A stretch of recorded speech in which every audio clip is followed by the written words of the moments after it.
Hi, everyone. I'm Michael Boriskin, the Artistic and Executive Director of Copland House, and I am standing outside Aaron Copland's longtime New York home, which is an award-winning creative center for American music and a National Historic Landmark. And I am really delighted to welcome you to Cultivated Spaces 2.0.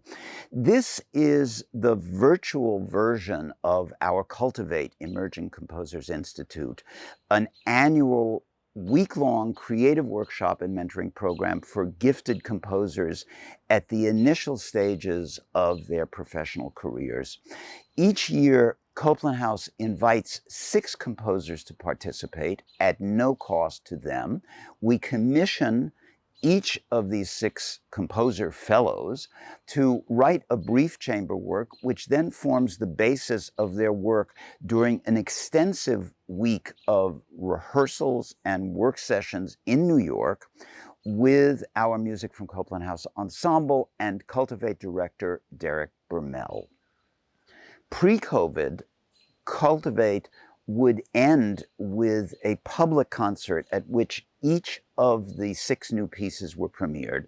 But since the pandemic began, we've developed an online edition of Cultivate, which is this series of 6 programs that we call Cultivated Spaces.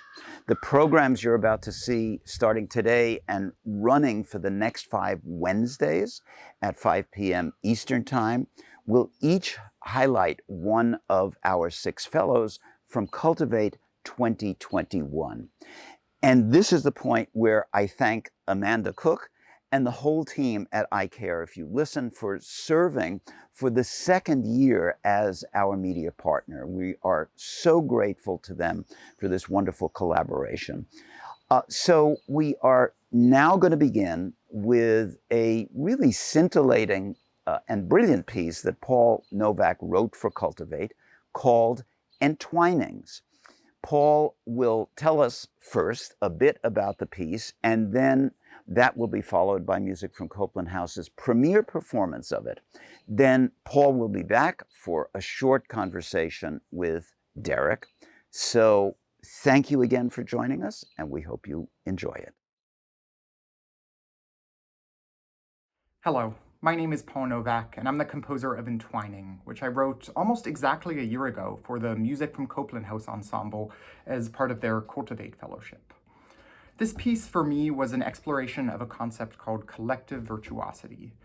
I think that in the world of Western classical music, we're a little bit obsessed with the idea of individual virtuosity, but in many ways we're a lot less attuned to types of music making that are more communal or collective.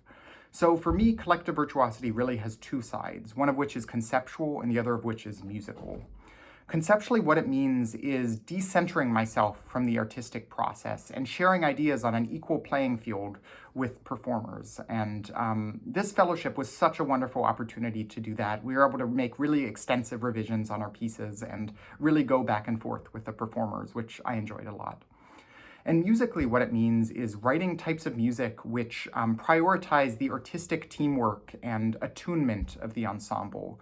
So a couple examples of this that you'll hear in the piece are intricate systems of orchestration, games which involve tuning and unisons, and complicated rhythmic interlocking. Entwining is structured in 3 continuous movements, so there are no breaks between the movements. The first one is a chaotic swirl of sound. The second one is expressive and textural.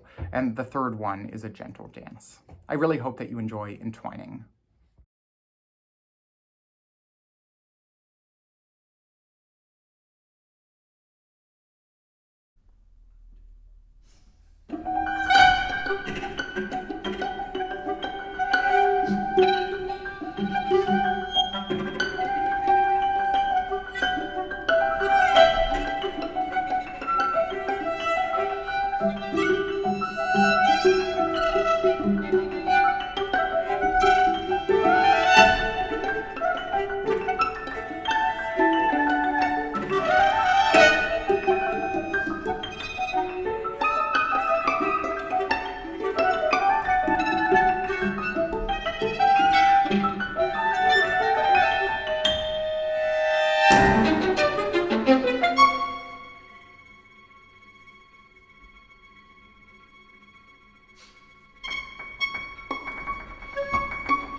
Hi, my name is Derek Bermel, and I'm the director of the Copland House's Cultivate Emerging Composers Institute. I think that's the full title. Anyway, I'm so happy to be here with Paul Novak after having heard his beautiful piece, Entwining. Welcome, Paul. Thank you so much, Derek. It's so great to see you again. You too, you too. And so you spoke a little bit about collective virtuosity at the beginning, and I'm interested now that we've heard this piece in its three sections to go back and re-examine what it is that you meant by this. I mean, I think the sections are pretty clear that you have this first. Really, that's where I really hear the entwining, this kind of composite. This composite sound that really comes from all the instruments playing together, and you really almost can't tell them apart. And then you do pull them apart in that slower second section with these beautiful dense piano chords in this much more serene texture. And then in the third part, you get around to the dancing, and we hear the instruments moving together, but we hear them more individually, but at the same time weaving together again. So tell us a little bit about how you take a concept like this and translate it into notes on the page. That's a great question. I think that this concept has been on my mind quite a bit this last year, just because we've had so little opportunity to work collectively with people. I feel like concerts are slowly coming back, which is such a wonderful thing. But at least for me personally, I was really missing the kind of social side of being a composer, the getting to work with people in rehearsal and give comments and feel like that you're a part of building this piece together. And so I really appreciated getting to work with these wonderful musicians as part of the Institute. I think you really distilled down exactly what this first movement is all about. It's about everyone kind of contributing to this super frenetic, agitated texture, this sort of chaotic swirl of sound that everyone is kind of a part of. And you're right, it's kind of fused in this certain way. And then in the second movement, everyone kind of separates out a little bit, and it's so much more lyrical and expressive, and it's an opportunity for not just everyone to be collectively virtuosic, but a little bit of individual virtuosity too. You hear these really beautiful melodic lines in all the different instruments. And then in the third movement, it all sort of comes back to the collective virtuosity. And in this movement, which is the dance, there's a musical technique which I use called hocket. And this is a musical technique where I've split the notes of a melody between the different instruments. And you really only hear the full melody as like a puzzle fitting together of all the different parts. And for me, this is like one of the techniques that really gets at the heart of what music, collective virtuosity is. Just that. Sure, and it's a really old technique as well, I suppose, because the term comes from medieval music. Absolutely, yeah, from motets and from Michaud and all of this. It's such a musical technique that has existed for such a long period of time, and in so many different cultures around the world. Yeah. Where do you draw your inspiration from? I mean, what types of music, or is that too broad a question? Because I know you listen to a lot of different types of music, but when you brought up that term hocket, it made me think of that question. Yeah, I mean, I think I really try and keep myself very aesthetically open. My background as a composer is very broad. I grew up partially playing the flute in orchestras and classical chamber ensembles and have like this classical training. But a huge part of my musical upbringing was that I grew up playing in indie rock bands. I was a bass guitar player and a very terrible backup singer. And I think that really informed the way that I make music, and especially the way that I think about making music with other people. So I think that I love that you have both flute and bass guitar, because it allows you to think from the top to the bottom. right, exactly. Yeah. And so I think that those are sort of two sides of my musical personality. And I think often my compositions feel like an opportunity to kind of bring them together. And so I think sometimes you have these more very sculpted gestures that feel more classical. And then sometimes in the third movement, you have these textures that are really about repetition and ideas kind of iterating themselves. And that to me feels like it's drawing much more from my like rock and pop background. There was a sense of weaving. I felt in that, especially in that first part, that it just felt like the instruments were all were they moving all in the same range? How do you come up with an idea and then allow that to exist? I mean, again, it's putting those notes on the page. You make it sound very easy by just talking about, yeah, I had this idea, and then I wrote this piece, but there is all this struggle in there. Yeah, no, that's a great question. I think that for me, what it really comes down to is balancing the parameters. And what I mean by that is that if there's going to be a lot of complexity in one parameter, for example, in the texture or the rhythm, then something else has to be simple for it to sound clear to the listener. And so in that first movement, what I did is I decided that rhythmically and texturally, it was going to be incredibly complicated. So you have all of these different textural effects. You have trills and harmonics and tremolos and this piano ostinato that's repetitive, but sort of also irregular. And then the way that I balanced it is I kept the harmony very simple. So at the very opening of the piece, you're actually only hearing two notes, just F sharp and G. And then it slowly expands outward from there.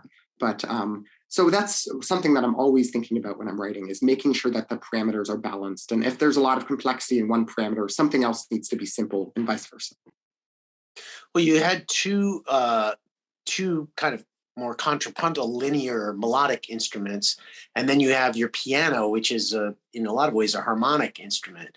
And because I would assume, since you play flute and bass, you tend to think kind of contrapuntally, but the piano is an instrument that, especially in that second movement, you're using all these kind of lush chords.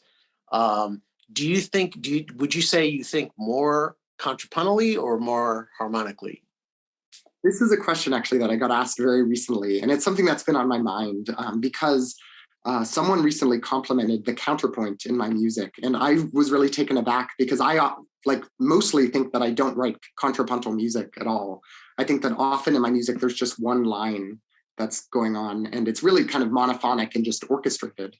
But I think since I've been looking back at some pieces I've written, I've sort of realized that what that person was commenting on was the way that the single line is kind of orchestrated, and that it often kind of makes a single line become contrapuntal.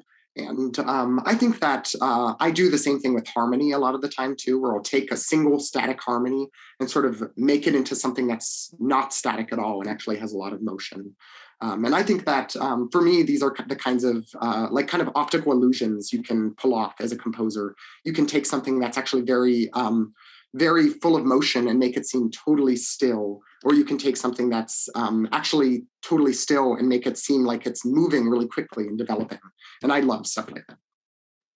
Well, I noticed at the end it felt a little bit like the sun came out, because you had you kind of ended up in a major chord sonority, which is not something, having heard quite a few of your pieces, it's not something that I associate with the Paul Novak sound. Yeah, absolutely. I think that in the last 2 years, my music has changed quite a bit. And I think a huge part of that is that at the very beginning of the pandemic, I wanted to write music that felt comforting for me to write. Like, I think part of it was like a defense mechanism. It was such a scary time, and I wanted to write something that felt really good to write. And I think also I wanted to write music that people would want to play too. And so I think sort of coming back to these very sort of, like you said, diatonic, almost major chord textures was a big part of that. I also was trying to make sure that this entire piece was still sort of unified in a certain way, though. So even though this third movement sounds so different than the ideas that come before it, little fragments of things that came before are sort of subtly woven into that third movement as well. Yeah.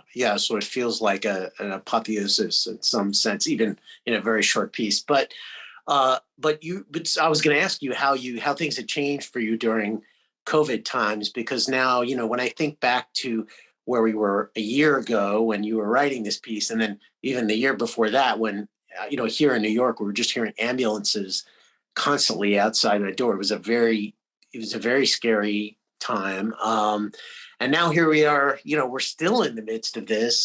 There's still upticks and surges and lockdowns in some countries, maybe not here right now, but I was going to ask how that affected you, and whether it changed some of your ideas about writing music or about what you were doing musically, playing music. Obviously, since you're a flutist, that part stopped.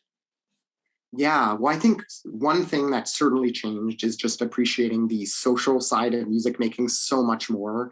I have to say that since it's been possible for me to play an orchestra again for the last year, I have felt that it's one of the most fulfilling things that I've been doing, just to be making music with people again.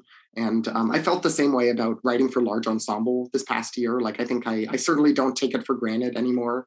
I really kind of appreciate every moment that that you get with that type of ensemble, and also just the magic that you can get out of that many people making music together in the same space. I Yeah, think speaking of which, we had 4 musicians you were working with. But in this week, during this week, you had the chance to go back and forth a lot with them. So did that change your process at all? Noticed, a lot of the things that you did inside the piano. I was wondering how many of those changed during the week, and what the whole process was like for you. Yeah, absolutely. I think the workshop process was just an amazing part of this workshop. And it's something that you honestly do not get a chance to do in most opportunities as a composer. Most of the time, you're sort of expected to turn in this perfect finished piece and just have it be played as is. And you don't get to go back and make revisions and tweak. So I really loved that opportunity. I think that working with the musicians was just such a wonderful thing. And I think their suggestions really came in 2 forms. One form was like very technical things, and those are honestly some of the most helpful things you can get from performers. Just when a performer's like, oh, this is really awkward to play, can we make this a little more comfortable? Or, oh, this multiphonic doesn't sound on my instrument, or those types of things are incredibly useful to know, just because as a composer, you're always trying to practice empathy with performers. You're always trying to kind of get in their head and understand what it feels like to be playing their instrument. And then the other type of comment that I got, and I think this is something that I thought was really special, was really kind of creative composery feedback, and really amazing, excellent sort of compositional ideas about pacing and about transitions that were things that I absolutely incorporated into the piece. So I really appreciated working with musicians who weren't just thinking about their own parts, but were thinking about like the scope and the arc of the piece as a whole.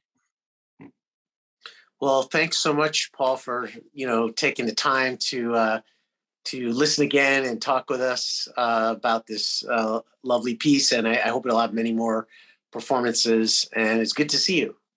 Thank you so much, Derek. It's been great to talk to you, and it's great to see you as well. Thank you.